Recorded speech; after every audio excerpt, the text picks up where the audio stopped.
Hi Beb, this is Ivy and welcome to my channel. Isa ka rin ba sa mga nahihirapan makareceive ng OTP bago mag-login sa members account sa SSS website?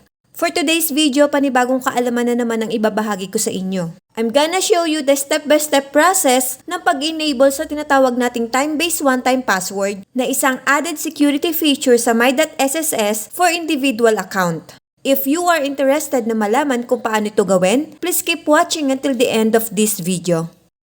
Kung bago ka pa lang sa channel ko, I invite you to please do like, share, comment, and subscribe to my channel.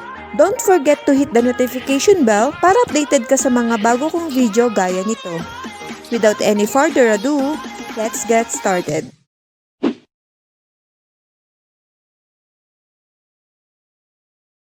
Ano ang time-based one-time password? Ang time-based one-time password ay isang added security feature sa individual My.SSS account. You may use Authenticator app. Ano nga ba ang Authenticator? It's an added security measures para masiguro na ikaw lang ang makaka-access para ma-enable ang TOTP. All you have to do is pumunta sa SSS website. Ilalagay ko sa description box yung link. Always check my description box kasi nandun yung mga links ng iba pang video na related sa SSS. Then, click Create a My.SSS account or Login. And click Member Login. Now, enter your credentials login. And click Sign In. Now, sa bagong update ng SSS, nire-required na po tayong mag-input muna ng OTP na marireceive sa ating registered mobile number sa SSS. If ever na iba na yung mobile number mo sa ngayon, magpa-update lang po kayo sa SSS branch para sa inyong mobile number para doon na po kayo makaka-receive ng OTP. Actually, may mga nag-message sa akin na matagal daw silang makareceive ng OTP or hassle daw sa kanila kapag through text ma-receive ang OTP dahil tapos na yung 5 minutes bago dumating ito. Beb, may second option po tayo para makapag-login. In this video, ituturo ko sa inyo kung paano i-enable or i-set up ang TOTP. If ever na matagal kayo makareceive ng OTP, so TOTP na lang po yung gagamitin natin using Authenticator app. Kung gusto nyo pong i-enable yung TOTP, pwede nyo na rin pong i-click itong Set Up TOTP. For the meantime, magla-login muna ako using one-time PIN or OTP. I-click ang Get PIN. Then, may marireceive po kayong text message na galing sa SSS OTP gaya nito. Valid lang yung OTP code within 5 minutes. Then, input the 6 digits code and click Login. Upon successful login, may magpa-pop up na data privacy notice. Basahin lang po ito. After reading, click I agree. Now, ito na po yung bagong look ng ating dashboard. Next, para sa mga member na hindi pa nakakapag-set up ng TOTP, dito sa upper right side ng screen nyo, makikita ang profile icon. I-click lang po ito. At proceed po tayo sa Setup Time-Based One-Time Password. Next, madadirect po kayo sa pag-setup ng TOTP. As you can see here, may 4 na step at dapat makomplete ang procedure para ma-enable ang TOTP. First, account verification. You need to encode your existing password ng My.SSS account mo. At take note sa reminder na until 5 attempts lang po sa pag-encode ng password. Dahil malalak po ito kapag naka 5 unsuccessful tries ka. Now, input the password and click Next. For the second step, QR code or security key. You will see the 2 options kung paano malilink ang My.SSS account sa Google Authenticator app. Sa option 1, using QR code, at sa option 2 naman ay using secret key.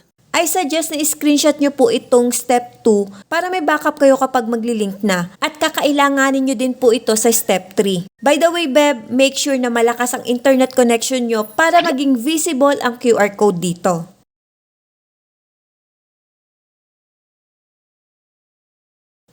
Sa akin kasi okay lang kahit walang QR code dahil ang gagamitin kong option ay secret key. Next step, Download and install the Authenticator app. Kung desktop or laptop ang gagamitin nyo para makareceive ng TOTP, i-click nyo lang po itong Authenticator para ma-download. Kung mobile device naman po ang gagamitin mo, mag-download lang po kayo ng Google Authenticator sa App Store or Google Play Store. In this video, ang gagamitin ko ay using mobile device. Stay tuned lang po kayo sa upcoming video ko dahil ipapakita ko sa inyo kung paano mag-link using desktop or laptop. At syempre, ipapakita ko din sa inyo kung paano i-reset ang TOTP kung sakaling wala na kayong access sa inyong Authenticator app. Now, i-install ang Google Authenticator app gaya nito. After ma-download, click this to open. Pero punta muna tayo sa downloaded app para makita nyo kung anong icon. Then, click this. Click Get Started. Next, select Gmail account kung saan nyo gustong i-link. Or di kaya pwede nyo naman pong piliin itong Use Authenticator without an account. Pero yung sa akin, ililink ko sa Gmail account ko. Next, i-click ang Add a Code. Now, magsiset up na tayo ng Authenticator account. Ito yung screenshot ko from step 2. Pumili ka lang kung anong option na gusto mong gamitin to generate TOTP. And I choose Enter a Setup Key. Then, input the account name kung anong gusto nyong username na ilalagay like SSS or name. Then, input the security key na naka-indicate sa step 2. After that, click Add.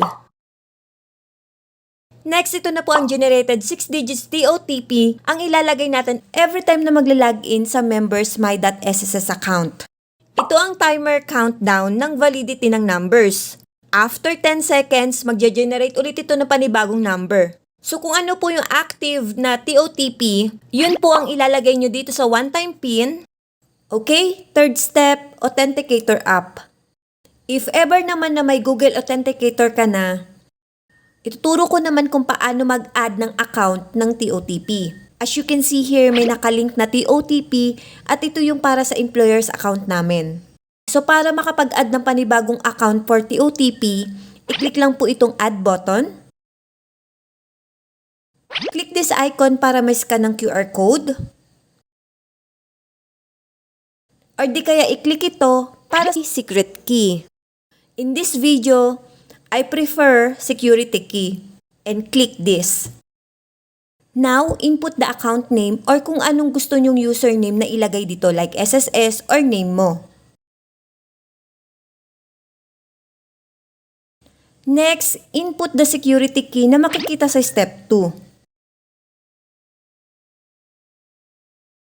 After that, click Add. Next, ito na po yung newly added TOTP account na siyang mag-generate ng 6 digits TOTP na kakailanganin nating i-provide every time na magla-login sa members my.sss account. So kung ano po yung active TOTP na nakikita nyo sa screen nyo, yun po yung ilalagay nyo dito sa one-time PIN gaya nito. Now, click Next. Reminder lang Beb na until 5 attempts lang po sa pag-encode ng OTP dahil malalak din po ito kapag naka-5 unsuccessful tries ka.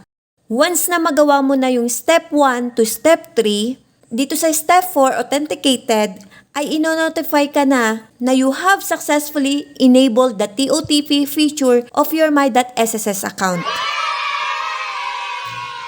So ganun lang po kadali ang pag-set up ng TOTP for members account. Para ma-confirm kung nakapag-set up na tayo ng TOTP, i-click lang ang profile and click Setup Time-Based One-Time Password at hindi mo na makikita ang QR code at security key. Okay, Beb, magla-log out muna ako para makita nyo din po kung paano mag-login procedures kapag may TOTP na. Enter the member's credentials login and click Sign In. So bago ka ma-direct sa my.sss dashboard, i-require ka muna ng system na i-input ang TOTP na makikita sa Authenticator app or di kaya OTP na marireceive through text sa registered mobile number sa SSS. So may dalawang option po tayo for security features. Then click Get PIN sa TOTP. Since mobile device ang gamit ko, i-open lang po natin itong Google Authenticator. Then makikita na natin ang generated TOTP at ilagay dito ang nasabing TOTP number. Then click Login. There you go! Congratulations! Successful login! Beb, as of now, hindi po mandatory ang pag-setup ng TOTP. Optional lang po ito. Nasa sa inyo na kung ano ang gusto nyong gamitin, either OTP or TOTP. Sa mga nagtatanong kung paano makita ang SSS loan balance online, gagawan ko na lang po ito ng updated tutorial video. So I think that's it for this video. Sana nakatulong sa inyo and thank you so much sa wala niyong sawang pagsubaybay sa mga video ko. Please do not forget to like, share, comment, and subscribe to my channel and hit the notification bell para updated ka sa mga bago kong video gaya nito. Thank you and God bless everyone. Follow for more!